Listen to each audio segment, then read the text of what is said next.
ಮೊದಲನೇದಾಗಿ ಶಿಕ್ಷಣದ ಬಗ್ಗೆ ಮಾತನಾಡುವಂಥದ್ದಾದರೆ ವಿದ್ಯಾರ್ಥಿಗಳಿಗೆ ಈ ತಿಂಗಳು ಸ್ವಲ್ಪ ಕಷ್ಟಕರ ಸಮಯ ಅಂತಲೇ ಹೇಳ್ಬೋದು.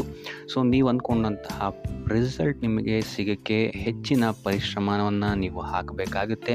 ಇನ್ನು ನೀವೇನಾದರೂ ಸ್ಪರ್ಧಾತ್ಮಕ ಪರೀಕ್ಷೆಗಳಲ್ಲೇನಾದ್ರು ತಗೊಳ್ತಾ ಇದ್ದೀರಾ ಅಂತ ಹೇಳಿದ್ರು ಸಹಿತ ನಿಮಗಿಲ್ಲಿ ಸ್ವಲ್ಪ ಅಡೆತಡೆಗಳ ನಂತರ ನಿಮಗಿಲ್ಲಿ ಯಶಸ್ಸು ಸಿಗುತ್ತೆ ಅಂತಲೇ ಹೇಳ್ಬೋದು. ಸೊ ಆದ್ದರಿಂದ ಸತತ ಪ್ರಯತ್ನವನ್ನು ನೀವಿಲ್ಲಿ ಮಾಡಬೇಕಾಗತ್ತೆ ಈ ಯಶಸ್ಸು ಸಿಗೋಕ್ಕೆ.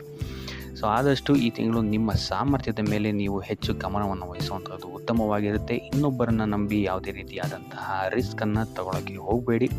ಇದಲ್ಲದೆ ನಿಮ್ಮ ಗಮನ ಹೆಚ್ಚು ಮನರಂಜನೆಯ ಕಡೆ ಇರುತ್ತೆ ಅಂತಲೇ ಹೇಳ್ಬೋದು. ಸೊ ಇದರಿಂದಾಗಿ ಇಲ್ಲಿ ನಿಮ್ಮ ವಿದ್ಯಾಭ್ಯಾಸಕ್ಕೆ ಸ್ವಲ್ಪ ತೊಂದರೆ ಉಂಟಾಗಬಹುದು.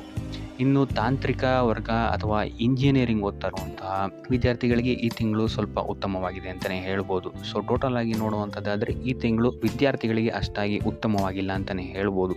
ಇನ್ನು ಕುಟುಂಬ ವಿಚಾರಕ್ಕೆ ಬರುವಂಥದ್ದಾದರೆ ಮೊದಲಾರ್ಧದಲ್ಲಿ ನೀವು ಈ ತಿಂಗಳು ಕುಟುಂಬದ ಜೊತೆ ಹೊಂದಿಕೊಂಡು ಹೋಗೋಕ್ಕೆ ಟ್ರೈ ಮಾಡ್ತೀರಾ ಅಂತಲೇ ಹೇಳ್ಬೋದು. ಸೊ ಇದರಿಂದಾಗಿ ಇಲ್ಲಿ ನಿಮಗೆ ನಿಮ್ಮ ಪ್ರತಿಯೊಂದು ಯೋಜನೆಗಳಿಗೆ ಕುಟುಂಬದವರಿಂದ ಸಂಪೂರ್ಣವಾದಂತಹ ಸಲಹೆ ಮತ್ತು ಸಹಕಾರಗಳು ಸಿಗುತ್ತೆ ಅಂತಲೇ ಹೇಳ್ಬೋದು. ಇದಲ್ಲದೆ ಒಡ ಹುಟ್ಟಿದವರು ಸಹಿತ ನಿಮಗಿಲ್ಲಿ ಹೆಚ್ಚು ಸಹಕಾರವನ್ನು ನೀಡ್ತಾರೆ ಅಂತಲೇ ಹೇಳ್ಬೋದು.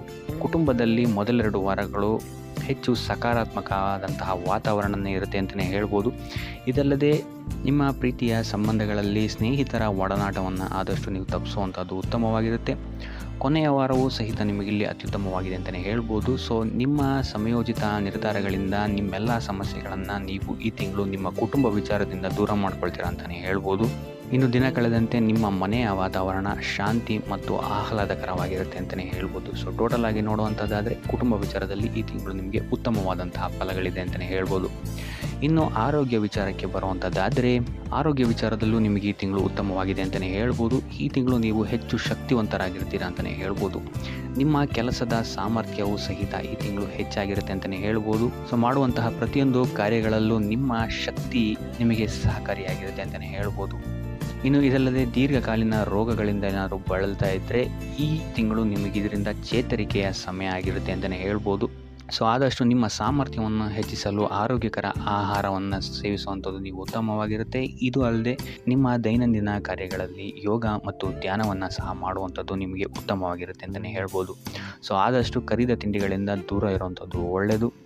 ದೈಹಿಕವಾಗಿ ಮತ್ತು ಮಾನಸಿಕವಾಗಿ ಈ ತಿಂಗಳು ನೀವು ಹೆಚ್ಚು ಸ್ಥಿರತೆಯನ್ನು ಕಾಣ್ತೀರಾ ಅಂತಲೇ ಹೇಳ್ಬೋದು. ಇನ್ನು ವಯೋವೃದ್ಧರಿಗೆ ಮಧುಮೇಹದಂತಹ ಸಮಸ್ಯೆಗಳು ಸ್ವಲ್ಪ ಕಾಣಬಹುದು. ಸೊ ಆದ್ದರಿಂದ ಯಾವುದೇ ರೀತಿಯಾದಂತಹ ಆರೋಗ್ಯ ವಿಚಾರವನ್ನು ನೆಗ್ಲೆಕ್ಟ್ ಮಾಡದೆ ವೈದ್ಯಕೀಯ ಸಲಹೆಯನ್ನು ಪಡೆಯುವಂಥದ್ದು ನೀವು ಇಲ್ಲಿ ಉತ್ತಮವಾಗಿರುತ್ತೆ ಅಂತಲೇ ಹೇಳ್ಬೋದು. ಸೊ ಒಟ್ಟಾರೆಯಾಗಿ ಆರೋಗ್ಯದ ದೃಷ್ಟಿಕೋನದಿಂದ ಅತ್ಯುತ್ತಮವಾದಂತಹ ಫಲಗಳನ್ನು ನೀವು ಈ ತಿಂಗಳು ನೋಡ್ತೀರಾ ಅಂತಲೇ ಹೇಳ್ಬೋದು. ಇನ್ನು ವೃತ್ತಿ ಜೀವನಕ್ಕೆ ಬರುವಂಥದ್ದಾದರೆ ನೀವು ಈ ತಿಂಗಳು ಯಾವುದೇ ಪ್ರಮುಖ ಕೆಲಸಗಳನ್ನು ಮಾಡಬೇಕಾದ್ರೆ ನಿಮ್ಮ ಪೋಷಕರ ಆಶೀರ್ವಾದವನ್ನು ಪಡೆಯುವಂಥದ್ದು ನಿಮಗಿಲ್ಲಿ ಅದೃಷ್ಟವನ್ನು ತರುತ್ತೆ ಅಂತಲೇ ಹೇಳ್ಬೋದು. ಸೊ ಇಲ್ಲಿ ನಿಮ್ಮ ಪ್ರತಿಯೊಂದು ಕಾರ್ಯಗಳು ಸಹಿತ ಉತ್ತಮ ಸ್ಥಿತಿಯಲ್ಲಿರುತ್ತೆ ಅಂತಲೇ ಹೇಳ್ಬೋದು. ಸೊ ಅನೇಕ ನಿಂತಹ ಕೆಲಸಗಳು ಸಹಿತ ನಿಮ್ಮ ಪೋಷಕರ ಆಶೀರ್ವಾದದಿಂದ ನೆರವೇರುತ್ತೆ ಅಂತಲೇ ಹೇಳ್ಬೋದು. ಸೊ ಇದು ಅಲ್ಲದೆ ಈ ತಿಂಗಳು ನಿಮಗೆ ಹೆಚ್ಚಿನ ಅವಕಾಶಗಳು ಸಹಿತ ದೊರೆಯುತ್ತೆ ಅಂತಲೇ ಹೇಳ್ಬೋದು. ಸೊ ಆದ್ದರಿಂದಾಗಿ ಈ ತಿಂಗಳು ನೀವು ನಿಮ್ಮ ಸಮಯವನ್ನು ಉತ್ತಮವಾಗಿ ಬಳಸಿಕೊಳ್ಳುವಂಥದ್ದು ಉತ್ತಮವಾಗಿರುತ್ತೆ. ಇನ್ನು ಇದಲ್ಲದೆ ನಿಮ್ಮ ಸ್ನೇಹಿತರ ಸಹಕಾರವೂ ಸಹಿತ ನಿಮಗಿಲ್ಲಿ ನಿಮ್ಮ ಕಾರ್ಯಕ್ಷೇತ್ರದಲ್ಲಿ ಸಿಗುತ್ತೆ ಅಂತಲೇ ಹೇಳ್ಬೋದು. ಇನ್ನು ಯುವಕರು ನಿಮ್ಮ ವೃತ್ತಿ ಜೀವನದ ಬಗ್ಗೆ ಯೋಜನೆಗಳನ್ನು ಮಾಡುವಂಥದ್ದು ಉತ್ತಮವಾಗಿರುತ್ತೆ. ಇನ್ನು ಉದ್ಯೋಗ ನಿರೀಕ್ಷೆಯಲ್ಲಿರುವಂತಹ ಜನರಿಗೆ ಈ ತಿಂಗಳು ಉತ್ತಮವಾದಂತಹ ಅವಕಾಶಗಳು ನಿಮ್ಮನ್ನು ಹುಡ್ಕೊಂಡು ಬರುತ್ತೆ ಅಂತಲೇ ಹೇಳ್ಬೋದು. ಸೊ ಸತತ ಪ್ರಯತ್ನದಿಂದ ನೀವು ಅಂದ್ಕೊಂಡಂತಹ ಯಶಸ್ಸು ನಿಮಗೆ ಈ ತಿಂಗಳು ಸಿಗುತ್ತೆ ಅಂತಲೇ ಹೇಳ್ಬೋದು ನಿಮ್ಮ ವೃತ್ತಿ ಜೀವನದಲ್ಲಿ. ಸೊ ಆದಷ್ಟು ಈ ಸಮಯವನ್ನು ಬಳಸ್ಕೊಳ್ಳೋದಕ್ಕೆ ಟ್ರೈ ಮಾಡಿ. ಇನ್ನು ಆರ್ಥಿಕ ಸ್ಥಿತಿಯನ್ನು ನಾವು ನೋಡುವಂಥದ್ದಾದರೆ ಆರ್ಥಿಕ ಪರಿಸ್ಥಿತಿ ಈ ತಿಂಗಳು ನಿಮಗೆ ಸ್ಥಿರವಾಗಿರುತ್ತೆ ಅಂತಲೇ ಹೇಳ್ಬೋದು. ಸೊ ಹೆಚ್ಚು ಬಂಡವಾಳವನ್ನು ಹೂಡಿ ವ್ಯಾಪಾರ ಮಾಡ್ತಾ ಇರುವಂತಹ ಜನಗಳಿಗೆ ಈ ತಿಂಗಳು ಸಾಮಾನ್ಯವಾದಂತಹ ಫಲಗಳಿದೆ ಅಂತಲೇ ಹೇಳ್ಬೋದು. ಇನ್ನು ನೀವೇನಾದರೂ ಆಮದು ಅಥವಾ ರಫ್ತು ಏನಾದ್ರು ಮಾಡ್ತಾ ಇದ್ದೀರಾ ಅಂತ ಹೇಳಿದರೆ ಈ ತಿಂಗಳು ನಿಮಗೆ ಉತ್ತಮವಾದಂತಹ ಲಾಭಗಳು ಸಹಿತ ಸಿಗುತ್ತೆ ಅಂತಲೇ ಹೇಳ್ಬೋದು. ಸೊ ಆದಷ್ಟು ಖರ್ಚುಗಳನ್ನು ನೀವು ಈ ತಿಂಗಳು ಪರಿಶೀಲಿಸಬೇಕಾಗತ್ತೆ. ಯಾವುದಕ್ಕೋಸ್ಕರ ಖರ್ಚಾಗ್ತಾ ಇದೆ ಅಂತ. ವ್ಯರ್ಥ ಖರ್ಚುಗಳು ಸ್ವಲ್ಪ ಜಾಸ್ತಿ ಆಗ್ಬೋದು ಈ ತಿಂಗಳು.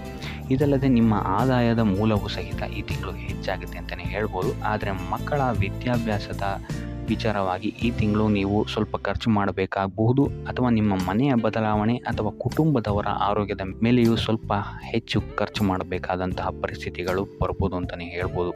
ಸೊ ಆದ್ದರಿಂದ ಹಣಕಾಸಿನ ವಿಚಾರದಲ್ಲಿ ಈ ತಿಂಗಳು ಸ್ವಲ್ಪ ನಿಮ್ಮ ಖರ್ಚಿನ ಮೇಲೆ ನಿಗಾ ಇಡುವಂಥದ್ದು ಉತ್ತಮವಾಗಿರುತ್ತೆ ಅಂತಲೇ ಹೇಳ್ಬೋದು. ಇನ್ನು ಉಪಾಯದ ವಿಚಾರಕ್ಕೆ ಬರುವಂಥದ್ದಾದರೆ ಶಿವ ಮತ್ತು ಗೌರಿಯ ಪೂಜೆಯನ್ನು ಮಾಡುವಂಥದ್ದು ಮತ್ತು ಬಡವರಿಗೆ ದಾನವನ್ನು ಮಾಡುವಂಥದ್ದು ಸಹಿತ ನಿಮಗಿಲ್ಲಿ ನಿಮ್ಮ ಆರ್ಥಿಕ ಸ್ಥಿತಿಯಲ್ಲಿ ಬರ್ತಾ ಇರುವಂತಹ ತೊಂದರೆಗಳು ಮತ್ತು ವಿದ್ಯಾರ್ಥಿಗಳಿಗೆ ಇರುವಂತಹ ತೊಂದರೆಗಳಿಂದ ದೂರ ಆಗುತ್ತೆ ಅಂತಲೇ ಹೇಳ್ಬೋದು. ಸೊ ಇದಾಗಿತ್ತು ಈ ತಿಂಗಳ ನಿಮ್ಮ ರಾಶಿ ಭವಿಷ್ಯ.